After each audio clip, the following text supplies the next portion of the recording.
and welcome to the video. Today we're going to take a look at the newly released Obstruct Obstagoon in the new Summer Cup here. As we have a team with Talonflame in the lead, we have the Vigoroth as a safe swap, and we kind of want to try to sweep late game with the Obstagoon while we see a Crossel coming in here. I don't know why I really go into the Obstagoon here, but it's fine. Obstruct is a very cool move that just got released, which has 15 base power, which is horrible, but gives yourself a defense boost while the opponent's defense drops, as you can see here, which allows you to win a lot of more matchups, especially in like the late game. And I would expect actually that this Pokemon might be even better in the Ultra League. If you want to see another video today about this Pokemon in the Ultra League, leave a like. Let's try to hit like 1k likes or whatever. We have today the 2-year anniversary for me on YouTube, so hell yeah. Definitely gonna try to showcase it later on as well on the Ultra League there, because I think it's going to be a little bit better because you just have more bulk, but you see already how much damage this thing can do as we see a Graveler coming in here. And yeah, this team around, I'm pretty sure that I could have done better with the Pokemon itself. I think Talonflame currently in the meta does not have the spot that I was hoping it would get. Like, it's not the worst possible Pokemon, but I think the missing bulk of Talonflame sometimes kind of struggle, like in general, with the current meta, because there are a lot of rock types now around, also because of my video yesterday, because some other videos around, and yeah, it's sometimes a little bit tricky to play the Talonflame with the current rock typings. Like, there were so many games where it's just RPS straight up. So maybe use something other than Talonflame if you want to use this team, or in general like something like this. You can use the Pidgeot in the lead, which I think is the best version. You can also use a Noctowl, which is a little bit more of a bulkier version, which I think is also really solid. But I think the Talonflame is just a little bit too squishy for the current meta here. So maybe try something else, as well as, for example, the issue a lot of times with this team is that you swap out into your safe swap Vigoroth, and what they swap in is their Trevenant. And if you have no answer, like if you have like the matchup Vigoroth Trevenant, you always lose this matchup. There's no way you can win this, and they usually have some energy afterwards as well, so they can hit easily one Shadow Ball. And if you have something like Pidgeot or the Noctowl in the lead and you can go back into them, basically their energy is wasted and makes everything a little bit better. But I didn't want to swap the lead here midway through, but this is my opinion after playing those games, that the Noctowl or the Pidgeot would be better for this team. Otherwise, how is this Pokemon now? How is Obstruct Obstagoon?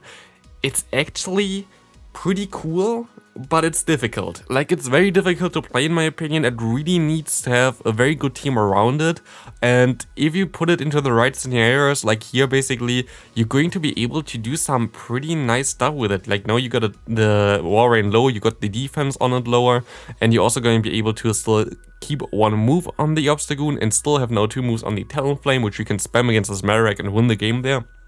But there are going to be some very insane games with the Obstruct Obstagoon still coming. But I think if I had just a little different lead here in this team, this would have been way different. I think I would have won way more games with this. But yeah, it is how it is. We cannot really change it here right now. But we see an Azumarill coming in against Azumarill. He goes straight for the Brave Bird and then swap out. Other than this, also, there is some changes to the gameplay a little bit. It's gonna look a little bit weird for you in general as well right now, but for example, if you basically KO a Pokemon and they got their fast move still through, but the damage didn't come through, like usually you wouldn't get the damage afterwards because the Pokemon is KO'd. But nowadays, since the new update, you're actually going to get the damage on you still after the Pokemon fainted. Like, for example, you KO a Talonflame, they just throw the Incinerate into your charge move, and you, like, literally it's the first turn for this, they faint, and you have like 1 HP in a Dream. Before, you would have been able to survive this move, nowadays you also go down. It would be like a draw then. So it seems like we're gonna see more draws coming up soon. For me, in those games here, the difference wasn't really noticeable, but I think there are gonna be some games where it's going to be noticeable.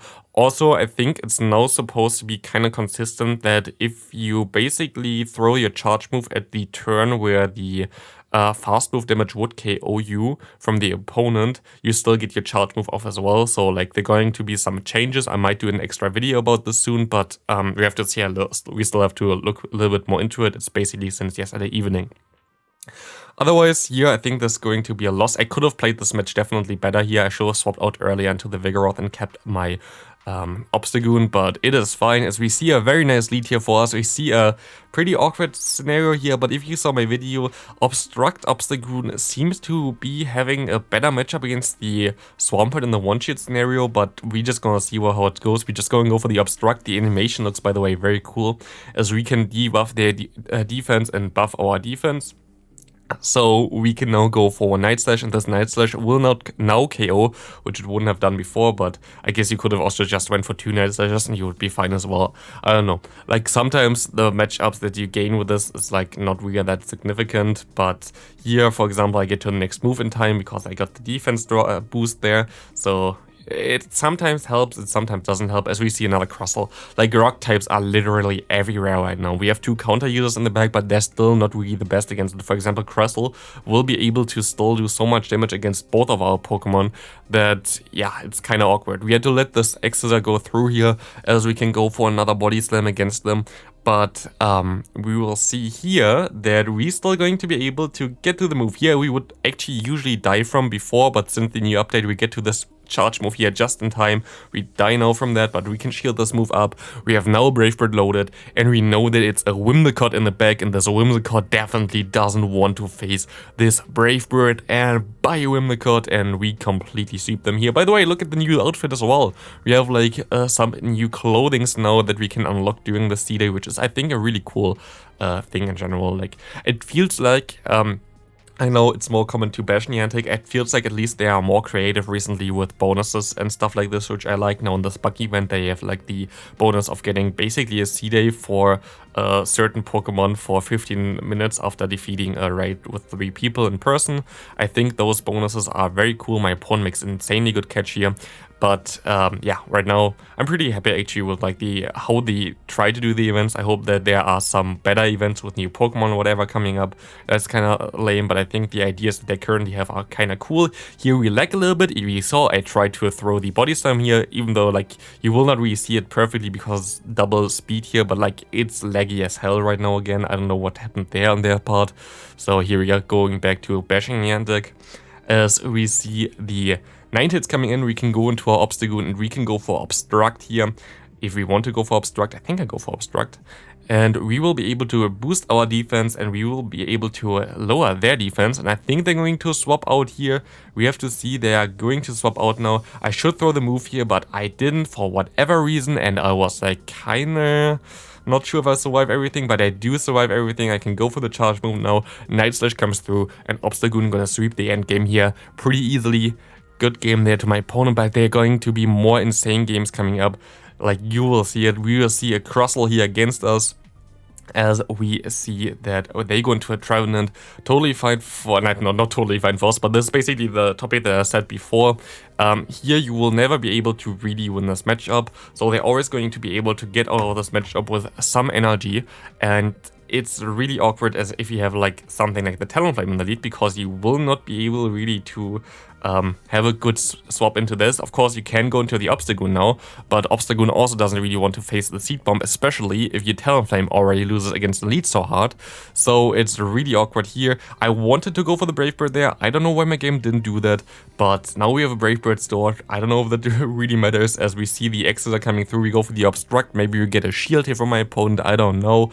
We see the Obstruct coming through. We get the defense drop and we get our boost, but is this enough to do anything here? I'm not sure. We see the X's are coming through. We're gonna see that we can farm all the way down now, which is nice. We have a lot of energy. We see the Pelipper coming in. Do they shield this move up? Why would they shield this move up? Why do I even go for Obstruct? I should went for the Night Slash here. Might have had a chance if I went for the Night Slash, but I'm not sure. I get to another one now anyway. I don't think I did. Like, this would have KO'd me without the Obstruct. So, I wouldn't have got to the next Obstruct here as well. I'm just trolling around now with Obstruct to show the animation of this game is already lost. Like, there's nothing I can do here. They still have a shield left. So this doesn't KO and they can just KO me here with the fast move, and I just decide to surrender here. Good game to my opponent. Next up, we're gonna have a bug catcher with the Crustle in the lead. Hell yeah, I love Crustle lead. Let's see what we're gonna get as a Say Swap. Jellicent. Hell yeah. It's just so annoying, I know. Like, you get hard countered so often. Again, also against Jellicent, usually you would be better off having something like a normal type in the lead again that would resist the Shadow Ball, but they actually run Ice Beam here, which I think is a smart play, running Bubble Ice Beam. gives you some options against stuff like the Vigoroth or anything else basically as well. Ice Beam makes the Jellicent a way safer Pokemon in the current meta, as we can go ahead, go for some more Incinerates against this Jellicent. They go for the Ice Beam. Why do you go for the Ice Beam? Go for the Shadow Ball. We can still survive one move with this. Or they don't have Shadow Ball, I don't know, maybe it's single moved Ice Beam. And we can farm up extra with our Obstagoon. We can go for the Obstruct here, trying to get our defensive side, but I don't think there's any way where we can win this, to be honest. Unless they have like, I don't know what they could have in the back actually. We see the X's are coming through. We go ahead, go for the Night Slash. I think we would be able to farm down now after this one, but they shield this up, so I don't get the boost sadly. But I can go ahead, go for another Night Slash. This would KO my opponent. Let's see what they're gonna do. They're gonna shield this up as well. Can we farm them down in time before they can get to 2 moves here? We have to see. They go for 1 X-Scissor, and we can actually see the Tropius coming in. Can we get to the Brave Bird? No. And this is game. If we got to the Brave Bird, I think we actually would have still won this game, which is kind of sad because I think there was a way to get to it, but I'm not sure. Like it was really kind of awkward. We see a Pidgeot in the lead. That's also kind of awkward as we go ahead, go for some body slams now with our Vigoroth. Again, Pidgeot is just a little bit like Pidgeot would always win this scenario against the Talonflame as far as I know. The gust damage is just adding up too much because it's pretty squishy as they go straight for the Brave Bird, which is smart. I go into my Obstagoon, which was not smart because they go into their Vigoroth, and yeah, now we have the Vigoroth against the Obstagoon, which I don't really like to see because we have a Talonflame on the back. But at least we can take advantage of this right now, go into our Talonflame and farm down this thing all the way. And we can take 1 move, and I think I can farm down before they can get to another Body Slam, which is going to be amazing because now we have 4 turns of Incinerate through, and we see a Swampert coming through. We can just go for 1 big Brave Bird here, and now I'm kind of scared that they're going to catch the next Brave Bird, so I'm going to overfarm a little bit. But at the end of the day, I don't know why I even did this, and I can go for my move now. And now I just have to hope they survive 1 more Gust from the Pidgeot, but I don't. And 1 Night Slash will not be able to put him into a range where I can do anything. If I went for the Obstruct, I don't think I would have been better off either, because look at my health, so this is not gonna be the best. But I think now we're gonna get to the games that are really cool. I hope at least. We will see the next opponent here. We have the Talonflame against the Vigoroth. Pretty okay-ish lead here, depends on how they play it out. I just go straight for the Flame Charge. They don't even throw their Body Slam here, which is fine for me. We can see that this Flame Charge is gonna get the first shield from my opponent, and I get even to the next move here pretty fast. I shield once as well because there are 2 moves anyway. And I should be able to get the second shield from my opponent as well, making them shieldless. And I should be able to just go now into my own Vigoroth and win this matchup there, as I swap out now, and I can just farm it all the way down if they want to stay in here. And we will see now a Pelipper coming in. Pelipper is kind of awkward to be honest, and I lose CMP against this thing, so I just have to hope that they might overfarm, but they don't, so good place on my opponent. And I decide to go here and no shield this and try to get the boost with my Obstagoon, or in general get some extra energy here. This is basically my best play, I think. I'm gonna shield this move up because of what do they have in the back that really can threaten me, I don't know yet.